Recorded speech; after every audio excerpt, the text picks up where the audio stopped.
இனி கொஞ்சம் நரம்பியலுக்குள் போவோம்.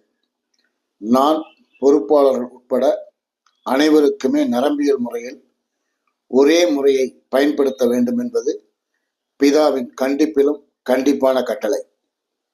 ஒரு கரப்பான் பூச்சிக்கு நரம்பு இணைப்பு கொடுத்தாலும் அது கூட அவ்வப்போது அதை படம் பிடித்து பிடித்து பிதாவின் பார்வைக்கு அனுப்பிக்கொண்டே இருக்கும். எந்த வகையிலும் என் மூலமாக ஒரு சுண்டு விரலுக்கு கூட சலுகை நடந்து விடவே கூடாது. 18 தூண்களை பெண்டை கழட்டி மனிதனாக்கி பலரின் பார்வையில் வைத்தே நரம்புகளை இணைக்கும் படலம் நடந்தேறியது நண்பர்களே. அற்புதமாய், ரசனையோடு, அதே சமயம் கருணையே இன்று இணைத்து கொண்டே இருந்தேன். அப்படி இணைக்கும் நேரத்தில் இருதயா துடிப்பு சேனலை கொஞ்சம் நிறுத்தி கொள்ளும். அப்போது இணைக்கும் நரம்புகள் ஜீவனற்று கிடக்கும். என் விரல்களுக்குள் எந்த உணர்வுகளும் இருக்காது. ஆனால் ஏதோ ஒரு சிறு தவறு நடந்து கொண்டிருக்கிறது என்பதை மட்டும் என் மூளை சேனல் உணர்த்த திடுக்கிட்டு போனேன். இருதயா சேனலை தொடர்பு கொண்டு முற்றிலுமாக அணைக்கப்பட்டுள்ளதா என்று கேட்டேன்.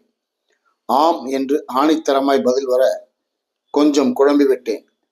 இரத்த குழாய்களுக்கு இணைப்பு கொடுத்து கொஞ்சம் நரம்புகளில் ஊற்றினேன். அது உறையவில்லை. அனைவரையும் ஏறிட்டேன். என்ன என்றார்கள். எனக்கு 250 வருடங்கள் அவகாசம் தேவை. இந்த 18 பேரையும் நான் சோதிக்க வேண்டும். காத்திருந்தார்கள். முதலில் என்ன தவறு நடக்கிறது என்பதை மட்டும் பிடிக்க வேண்டும். கைக்கு கிடைத்தவன் சிவனாண்டி. மூளை சேனலை மட்டும் அப்படியே கலட்டினேன். அது வேறுபாட்டை காட்டியது.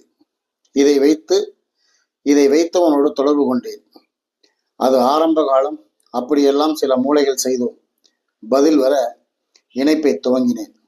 இணைக்கும் போதே உயிர் இருக்கிறது என்று மட்டும் என் மனது சொல்லிக்கொண்டே இருந்தது.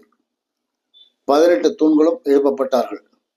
மலங்க விழிக்க சிவனாண்டி மட்டும் நாங்கள் எங்கே போக வேண்டும் என்றான்.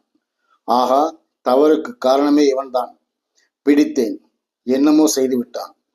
பின்பு ஒரு முறை சோதித்த போது அவன் கண்களை நோட்டமிட 30 கோடி ஒளியாண்டுகளும் வீண் என்று கேட்டே விட்டேன். என்ன நீ என்ன? கூலாக பிதாவிடம் கேளு என்றான். அப்ப 17 பேர் பிதாவிடம் கேள் என்றான் கராத்தே மணி.